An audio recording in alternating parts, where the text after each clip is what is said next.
Hey guys, here's another video of a Memphis Mojo subwoofer repair. Got these two in. Unfortunately, one of them was destroyed pretty bad mechanically. The gentleman had it in the back of his Ford F-250, exposed to kind of the rear seat foot area. And so when he throws tools back there and everything like that, he basically just destroyed it while they were playing. And so though they look identical, I will let you know that one is a repair and one is not.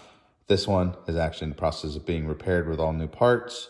But before I finalized everything, just wanted to show you guys what I ended up doing. So I'm gonna actually start taking off the pieces because it's not completely assembled, and show you how I got to where I am right now. So I was able to carefully remove the dust cap. So here's the carbon fiber dust cap.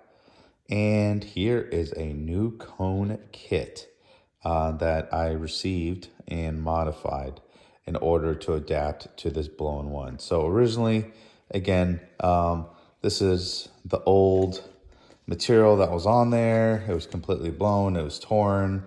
The surround was all shredded to pieces. And so what I did is just carefully cut the surround out, and I removed it with my famous wood chisel, which works great.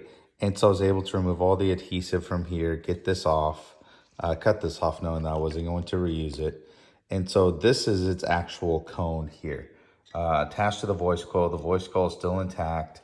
The surround is still intact. So everything is pretty much still pretty good. I mean, the hard part is there, so I don't have to put a new voice coil in there. I don't have to recone the entirety of it or add new spiders or anything like that. So what I did is ended up buying a 6.5 inch recone kit, and it's actually just the cone itself from lower to base. This had the 1.5 inch voice coil inner diameter, but you'll see that I kind of cut it out a little bit for a reason. And my intent is now to get the cone, get it centered on here properly, use some adhesive to secure it. Of course, I'll line up the holes. It's actually a pretty good match. I did opt for the red stitch option. The original Mojo has more of an orange color, but I think it's close enough. It's certainly close enough for government work. So I got that in there, and my intent now is to go ahead and apply adhesive to the back of this new cone kit, and then a little bit all around the inside of this cone, and place it on there. Keep it nice and centered. I'm not going to put adhesives on the outer edge just yet until this is completely cured. And once it's cured, what I will do is ensure that there's a spacer in between the voice coil and the yoke. And when I do that, I'll stick the spacer in there, and then I will apply adhesive all throughout under the surround and clamp down on the surround. And when I do clamp on it, that will ensure that it's centered and it's not hitting one side or the other. Why is that important? Well, I can just let you hear it.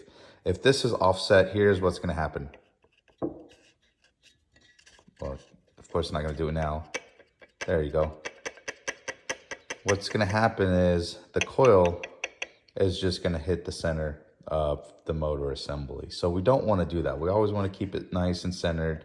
Everything's intact. So once we get this adhered on there, again, it won't be completely 100% aligned, but we will make sure it's aligned before we put the surround on.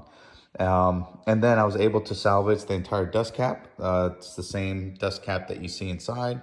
So once I do that and I get the inside adhered, I get the outside adhered, and I will do an electrical test to make sure it's all functioning good and it's all dry. I will take the dust cap, apply some adhesive, and get it nice and centered and looking almost to its original state. So not too shabby, again, for just a simple repair. This one was scratched up, but it wasn't torn, so it's pretty good to go. But again, I have options if I ever wanted to kind of redo this as well. Certainly can, but it's still functionally intact, and it's just more cosmetic than anything. Overall, very similar surround thickness, very similar dimensions, almost similar color as well. So we should be good to go. The Final part will be just applying the surround ring, which is pretty straightforward, doesn't need adhesive or anything like that, but you want to make sure everything is nice and dry and cured. What I'm going to use is a Gorilla Glue here. It's just equivalent to the E6000, so it's a very strong bond, but it's got a rubberized type of finish. So I'm going to use that for all of my